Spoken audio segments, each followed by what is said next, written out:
Hi అండి, అందరికీ నమస్తే. Welcome to my channel. ఈరోజు వారాహిదేవి గుప్త నవరాత్రులు పూజ చేసుకునేవారు పాటించవలసిన నియమాల గురించి తెలుసుకుందామండి. ముఖ్యంగా ఈరోజు నేను వీడియో ఎందుకు చేస్తున్నానంటే, నాకు జీవితంలో నేను అమ్మను పూజించానండి. పీఠం వేసుకొని లాస్ట్ ఇయర్ కూడా పూజించాను. నా కోరిక అయితే నెరవేరింది. అందుకనేసి మీకు కనీసం ఈ 9 రోజుల్లో ఒక్కరోజైనా అమ్మవారికి పీఠం వేసి పూజ చేసుకొని మనస్ఫూర్తిగా మీరు అమ్మవారిని ప్రార్థించండి. మీ కోరిక తప్పకుండా జరుగుతుందండి. ఇంకొకటి వచ్చేసి ముఖ్యంగా మనం పాటించవలసిన నియమాలండి. మొట్టమొదటిది బ్రహ్మచర్యం పాటించాలండి. అలాగే ఉల్లిల్లి తినకూడదు. ఎర్రటి వస్త్రాలు ధరించాలి. ఆడవారైతే పసుపును రాసుకొని పూజించాలండి. అలాగే అమ్మవారికి చాలా ఎర్రటి పుష్పాలతో పూజ చేస్తే చాలా మంచిదండి. ఇంకొకటి, ఎప్పుడు కూడా గుప్తంగా చేసుకోండి. వేరే వాళ్ళకి చెప్పకుండా మనము అమ్మవారిని ప్రార్థించాలి.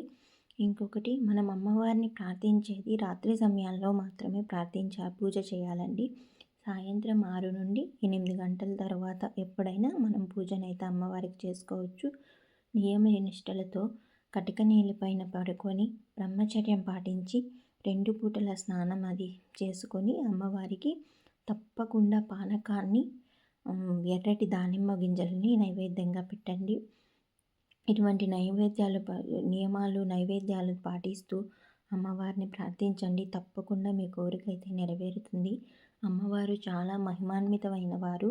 అందుకనేసి నేను మీకు ఇంకా 2 రోజులు ఉందనేసి ఈ వీడియోని అయితే చేస్తున్నాను. అమ్మవారు చాలా చాలా చాలా పవర్ఫుల్ అండి. నా జీవితంలో జరిగింది నేను చెప్తున్నాను.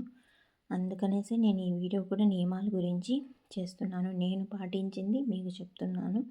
మాంసాహారాన్ని, నాన్ వెజ్ని ఇంట్లో కలవకుండా 9 రోజులు పూజ చేసేవాళ్ళు, పీఠం వేసి పూజ చేసేవాళ్ళు తప్పకుండా నియమాలను అయితే పాటించండి.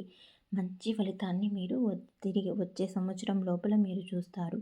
అమ్మవారు మన వెంటే ఉండి మన పూజను స్వీకరించి మనకు మంచి ఫలితాన్ని అయితే ఇస్తుందండి. నమ్మకంతో చేయండి. నిత్య దీపారాధన చేసుకునే వాళ్ళకి కూడా మంచి ఫలితాలు కలిగాలంటే నియమాలలో ఏవైనా కొన్ని పాటిస్తూ మీకు తగినంత నియమాల్ని పాటిస్తూ పూజనైతే చేసుకోండి. మంచి ఫలితాలను పొందండి. నేను ఏదైనా తప్పుగా మాట్లాడినట్లయితే కామెంట్లో చెప్పండి. జై వారాహిదేవి.